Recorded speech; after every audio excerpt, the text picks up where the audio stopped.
പുരാവസ്തു സംബന്ധമായ പ്രധാന കണ്ടുപിടുത്തങ്ങൾ എന്തൊക്കെയാണെന്ന് നോക്കാം.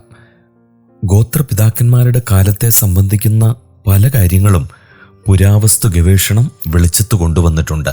അബ്രഹാമിന്റെ കാലത്ത് നടന്ന സിദ്ദീം താഴ്വരയിലെ യുദ്ധം ഉൽപ്പത്തി പുസ്തകം 14 അധ്യായത്തിൽ വിവരിച്ചിട്ടുള്ളത് ചരിത്രമല്ലെന്ന ധാരണയാണ് പണ്ഡിതന്മാർക്കുണ്ടായിരുന്നത്.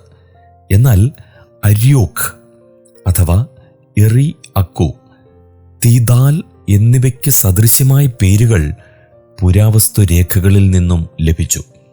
BC 15 നൂറ്റാണ്ടിലേതായി പൗരാണിക അശൂരിൽ നിന്നും കണ്ടെടുത്ത നൂസി ഫലകങ്ങൾ ഗോത്രപിതാക്കന്മാരുടെ കാലത്തെ സംഭവങ്ങൾ ശരിയാണെന്ന് മനസ്സിലാക്കുവാൻ സഹായിച്ചു. ദത്തെടുക്കലിനെക്കുറിച്ച് നൂസി രേഖകളിൽ പറഞ്ഞിട്ടുണ്ട്.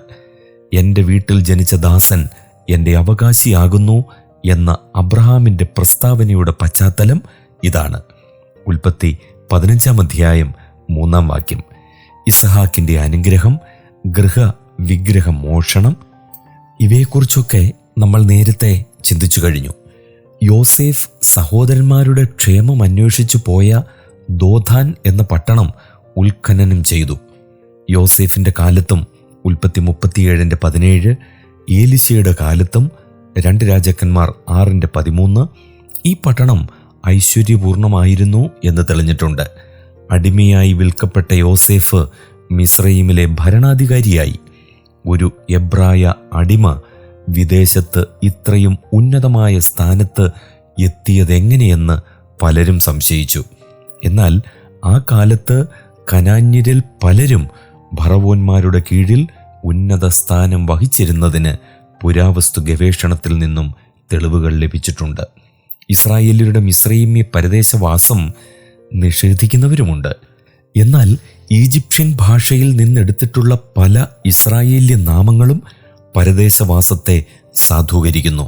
മോശെ, ഹൊഫ്നി, ഫിനെഹാസ്, പശൂർ, മെരാരി തുടങ്ങിയ ഇസ്രായേല്യ നാമങ്ങൾ ഈജിപ്ഷ്യൻ ഭാഷയിൽ നിന്ന് ഉള്ളതാണ്.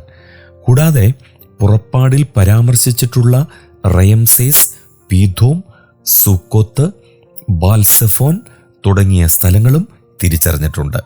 പഞ്ചഗ്രന്ഥത്തിൻ്റെ കർത്താവായ മോശയ്ക്ക് മിസ്രയീമിനെക്കുറിച്ച് വ്യക്തമായ അറിവുണ്ടായിരുന്നു.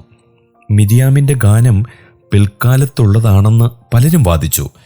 നിന്നവകാശ പർവ്വതം എന്ന പ്രയോഗമാണ് വിമർശകർ കുറിയായി എടുത്തത്. അവരുടെ വാദം തെറ്റാണെന്ന് റാസ് ഷംറ പുരാണം തെളിയിച്ചു.